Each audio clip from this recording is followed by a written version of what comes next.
It all started on a Tuesday evening. I was 22 years old, living in my mom's house, working 2 jobs to save up for an apartment, and trying to figure out what life had in store for me. It wasn't glamorous, but it was manageable, or so I thought. My mom, Sarah, had remarried when I was 15. Her new husband, David, came with his own daughter, my stepsister Lily. At first, things were awkward but tolerable. We shared a bathroom, fought over the last slice of pizza, and occasionally bonded during family movie nights. But as time went on, the cracks began to show. Lily and I couldn't have been more different. She was popular, beautiful, and seemingly perfect in every way. Meanwhile, I was just me. Average, hard-working, and content with my quiet life. Things took a turn for the worse after high school.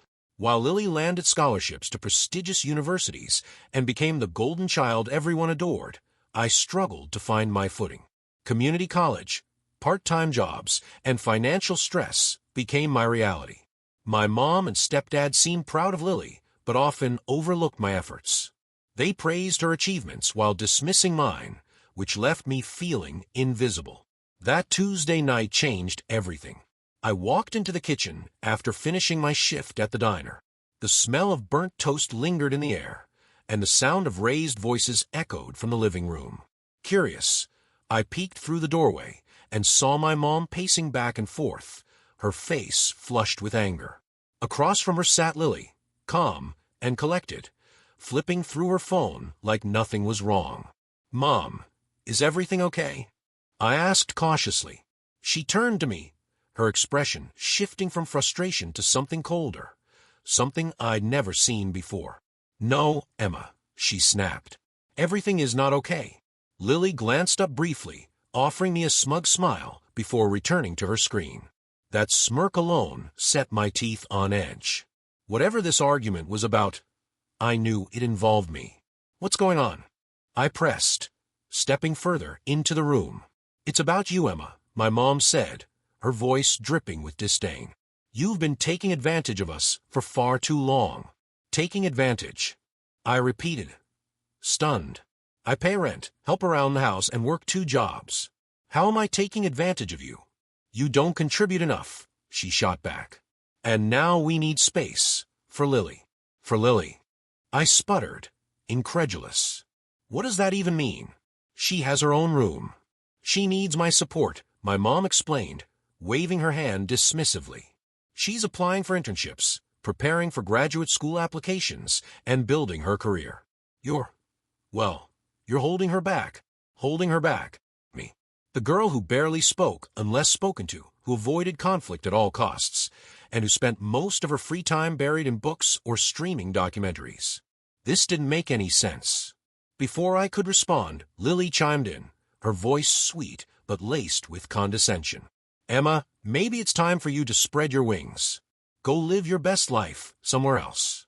We'll miss you, of course, but you'll be doing us both a favor." A lump formed in my throat as I stared at them, disbelief washing over me. Were they really saying what I thought they were saying? "You're kicking me out," I whispered, my voice trembling. My mom hesitated for half a second before nodding firmly. "Yes, Emma, it's for the best. You're old enough to take care of yourself. Besides, you've been talking about moving out for years. Consider this your push." Tears pricked at the corners of my eyes, but I refused to let them fall. Not here. Not now. Instead, I clenched my fists and forced myself to stay composed. "Fine," I said, my voice steady despite the turmoil inside me. "If that's how you feel, then I'll leave. But don't expect me to come crawling back if things get tough." With those words, I grabbed my coat, shoved my wallet and phone into my pocket, and stormed out of the house. As the door slammed shut behind me, I felt a mixture of anger, sadness, and betrayal swirling within me. How could my own mother choose her stepdaughter over me? The next few months were rough. Without much savings, I moved into a tiny studio apartment that barely fit a bed and a desk. I worked tirelessly, juggling shifts at the diner and a retail store, just to keep food on the table and pay rent. Friends offered their support, but none of them truly understood the depth of my pain. After all, How do you explain being kicked out by your own mother? Despite the challenges, I managed to survive. Slowly but surely, I built a life for myself. One filled with independence, resilience, and self-discovery. And though I missed certain aspects of home, I convinced myself that I didn't need them. I didn't need her, or so I thought. Chapter 2. A Call Out of the Blue. 2 years passed since that fateful night. By then, I had stabilized my life. I found a better-paying job at a marketing firm, upgraded to a slightly larger apartment, and even started dating someone special, a kind, understanding man named Jake who made me laugh and believe in love again. Life was finally falling into place. Or at least, that's what I told myself until the day my world turned upside down once more. It happened on a Friday afternoon. I was sitting at my desk, typing away at a report, when my phone buzzed with an unfamiliar number. Assuming it was a telemarketer, I almost ignored it, but something compelled me to answer. "Hello," I said cautiously. "Emma," a shaky voice replied. "It's your mom." For a moment, I froze. Hearing her voice after so long sent a wave of conflicting emotions crashing over me. Anger, hurt, confusion, they all bubbled to the surface. "Mom," I stammered, gripping the edge of my desk. "Is everything okay?" There was a long pause before she answered. "Not exactly," she admitted quietly. "Can we talk?" "Talk? About what?" Did she want to apologize? To explain herself? Or was there something else entirely? "Sure," I said hesitantly. "What's going on?" "Well," she sighed heavily, and I could hear the strain in her voice. "David lost his job 6 months ago, and things have been difficult. We're struggling financially, and Lily just graduated and moved to New York for her dream internship. I'm alone now, and I don't know what to do. Alone, struggling, lost." These weren't words I associated with my mom. She had always been strong, capable, and unshakable. To hear her sound so vulnerable unsettled me. "I see," I said slowly, unsure of how to respond. "Are you asking for help?" Another pause followed. When she finally spoke, her tone was hesitant yet hopeful. "If it's possible, yes. I know I haven't been the best mother to you, and I regret pushing you away. But I need someone to lean on right now, and you're the only person I trust." Trust? After everything she did, she still expected me to trust her? The irony wasn't lost on me. "I appreciate you reaching out, Mom," I said carefully, choosing my words wisely. "But this is a lot to process. Can I think about it and get back to you?" "Of course," she said softly. "Thank you, Emma. Just please don't forget about me." With that, she hung up, leaving me staring blankly at my phone. My mind raced with questions. Should I forgive her? Could I forgive her? And if I did, would she change, or would history repeat itself? That night, I lay awake in bed, replaying our conversation in my head. Part of me wanted to reach out immediately, to offer her a lifeline and prove that I wasn't as cold-hearted as she once accused me of being. Another part of me resisted, reminding me of the pain she caused and the sacrifices I made to rebuild my life. Jake noticed my restlessness and gently nudged me. "What's wrong, Em?" I hesitated, debating whether to share the truth. He deserved honesty, though, especially since he had been such a rock for me throughout my journey. "It's my mom," I confessed, turning to face him. "She called today. She's broke, alone, and wants me to take her in." His brow furrowed in concern. "Wow, that's intense. What are you going to do?" "I don't know," I admitted, running a hand through my hair. Part of me feels guilty for even considering saying no. But another part of me wonders if she deserves my help after what she did. Jake listened intently, offering no judgment or pressure. Instead, he simply held me close, letting me sort through my thoughts without interruption. His presence alone gave me strength. "Take your time," he murmured. "Whatever you decide, I'll support you." His words brought me some comfort, but the decision weighed heavily on my shoulders. Forgiveness wasn't easy, especially when trust had been shattered. Yet, could I truly walk away from my own mother when she needed me most? Over the following days, I wrestled with these questions. I reached out to friends, seeking advice and perspective. Some encouraged me to open my heart and give her another chance, while others warned against reopening old wounds. Ultimately, the choice was mine, and mine alone. As the week drew to a close, I realized one thing: I couldn't ignore the situation forever. Whether I decided to help her or not, I owed it to myself to make a clear, informed decision. And so, I picked up the phone and dialed her number once more. "Hi, Mom," I said when she answered. "I've thought about what you said, and I want to discuss it further. Are you free to meet sometime soon?" "Yes," she exclaimed, relief evident in her voice. "Thank you, Emma. I'll do whatever it takes to make this right." We arranged to meet at a cafe downtown, giving us both a neutral space to talk openly. As I prepared for the meeting, anxiety churned in my stomach. Would this be the beginning of reconciliation, or another chapter of heartbreak? Only time would tell. The cafe was bustling with activity when I arrived, its warm lighting and inviting aroma providing a comforting backdrop for the impending conversation. I chose a small table near the window, where sunlight streamed in, casting soft shadows across the wooden surface. With a cup of coffee in hand, I waited anxiously for my mom to appear. When she finally walked through the door, my breath caught in my throat. She looked older than I remembered, her once vibrant features dulled by worry lines etched deeply into her face. Her posture was slouched, her steps hesitant, and her usual confidence nowhere to be found. Seeing her like this tugged at something deep within me, a remnant of the bond we once shared. "Emma," she breathed, spotting me. Her voice cracked slightly as she approached the table. "Hi, Mom," I greeted her, forcing a polite smile. "Thanks for coming." She slid into the chair opposite mine, her hands clasped tightly together. For several moments, neither of us spoke, the weight of unspoken words hanging heavy between us. Finally, she broke the silence. "I owe you an apology, Emma. A heartfelt, sincere apology." Her admission surprised me, catching me off guard. I hadn't expected her to start the conversation so directly, let alone admit fault. Still, I remained guarded, unwilling to let my guard down too quickly. "For what?" I asked, keeping my tone neutral. "For everything," she replied, her voice thick with emotion. "For treating you unfairly, for favoring Lily over you, and for kicking you out my home. I was wrong, to put it mildly, and I can't undo the damage I caused. But I hope you'll allow me to try to make amends." Her words struck a chord within me, stirring up a mix of emotions I hadn't anticipated.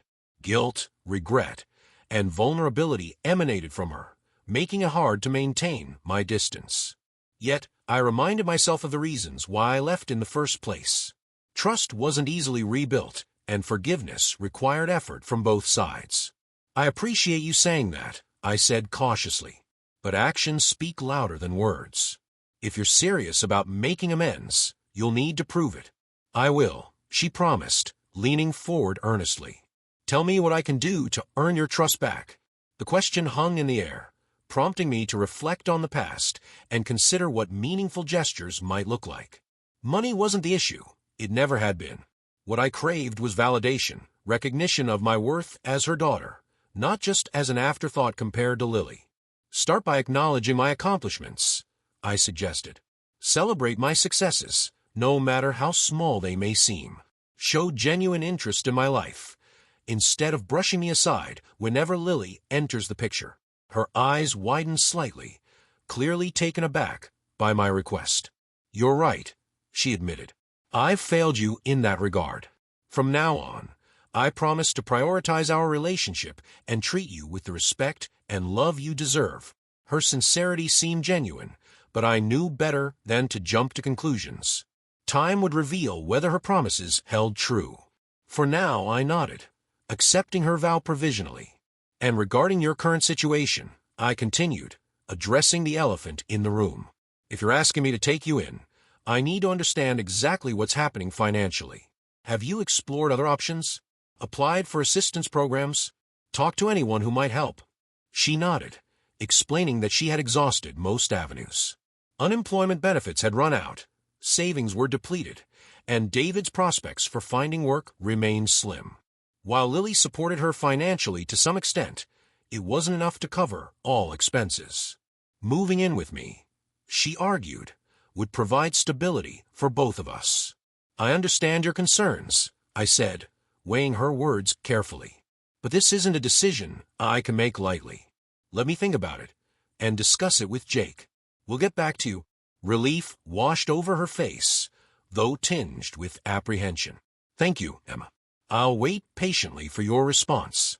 As we parted ways, I couldn't shake the lingering unease in my chest. Helping my mom meant opening myself up to potential disappointment and heartache.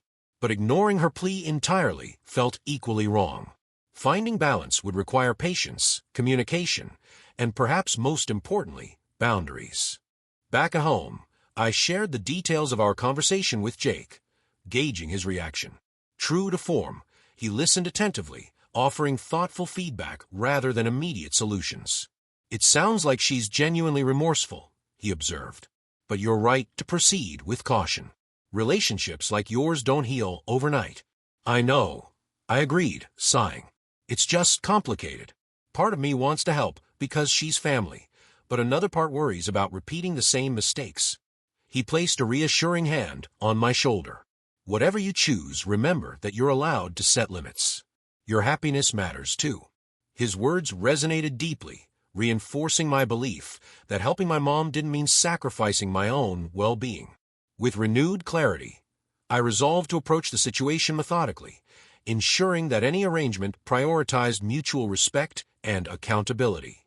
In the days that followed, I delved deeper into the logistics of potentially housing my mom.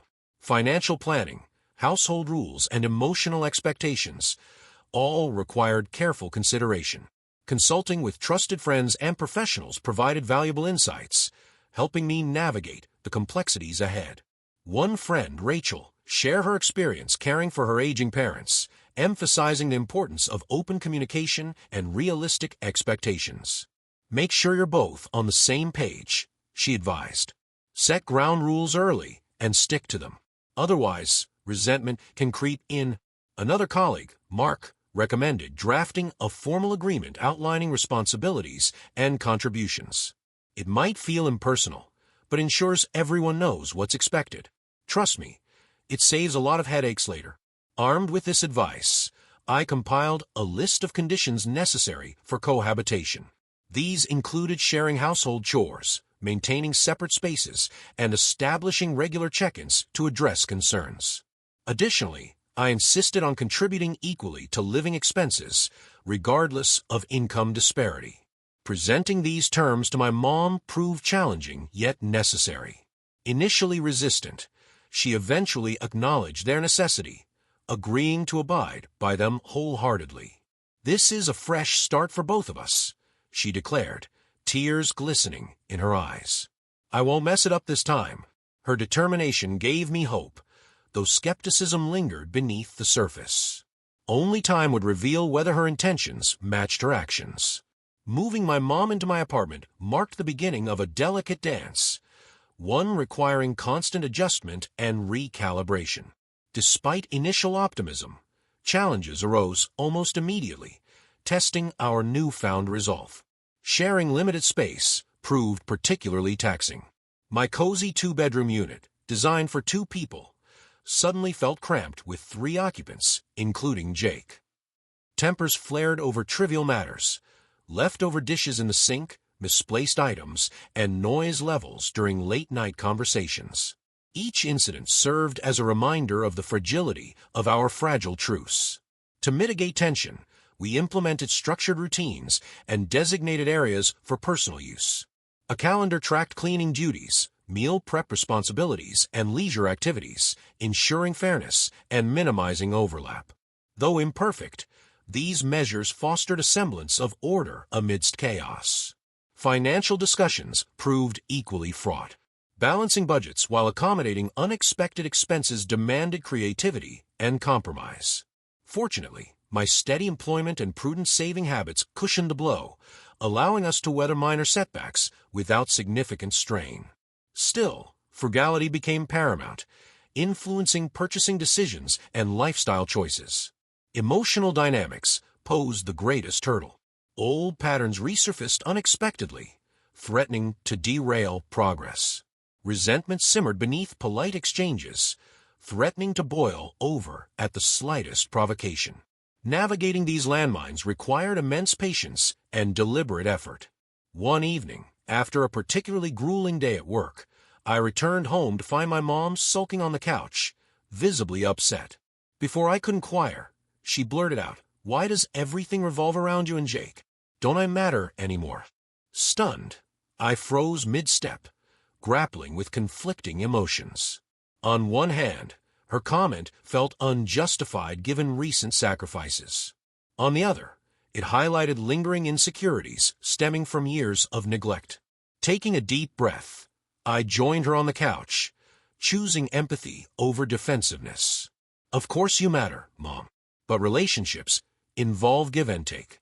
Right now, Jake and I are navigating our own challenges alongside supporting you. It's not about favoritism, it's about balancing priorities." Her expression softened, though uncertainty lingered. "I just hate feeling invisible," she admitted quietly. "Like I'm imposing on your lives." "You're not imposing," I reassured her, placing a hand on hers.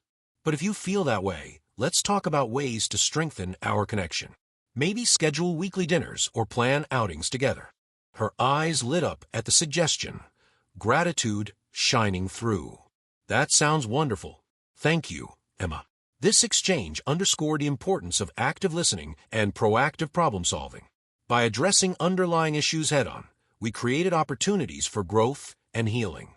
Over time, incremental improvements emerged. Conversations grew less strained, laughter more frequent, and moments of genuine connection increasingly common. My mom embraced hobbies she'd neglected for years, rediscovering passions that brought joy and fulfillment.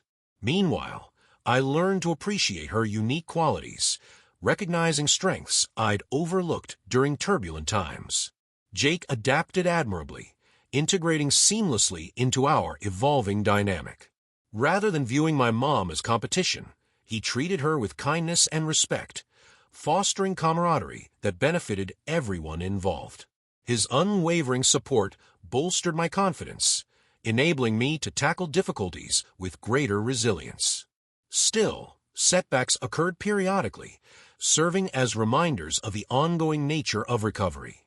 Arguments erupted over miscommunication, misunderstandings persisted despite best efforts, and doubts occasionally crept in. Yet, each obstacle presented an opportunity for learning and growth, strengthening bonds forged through adversity. Through perseverance and commitment, we transformed a potentially volatile situation into a source of inspiration.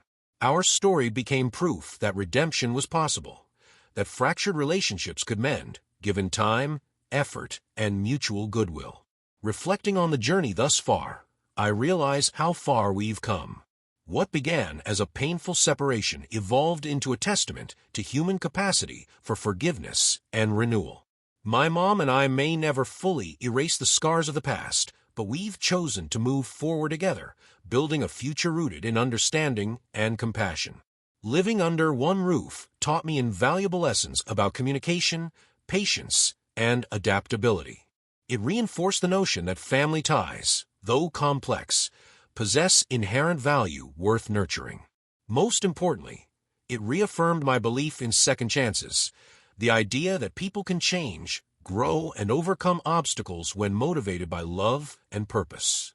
To anyone facing similar circumstances, I offer this advice. Approach situations with an open mind, establish clear expectations, and remain steadfast in your convictions. Change doesn't happen overnight, but consistent effort yields dividends over time. Above all, remember that relationships deserve investment, if only because they enrich our lives immeasurably. As for me, I continue striving toward balance, cherishing the progress achieved while embracing uncertainties ahead. Life remains unpredictable, but armed with lessons learned, I face it with courage, knowing I'm not alone. Because sometimes, The people who hurt us the most become the very ones who teach us the most valuable lessons.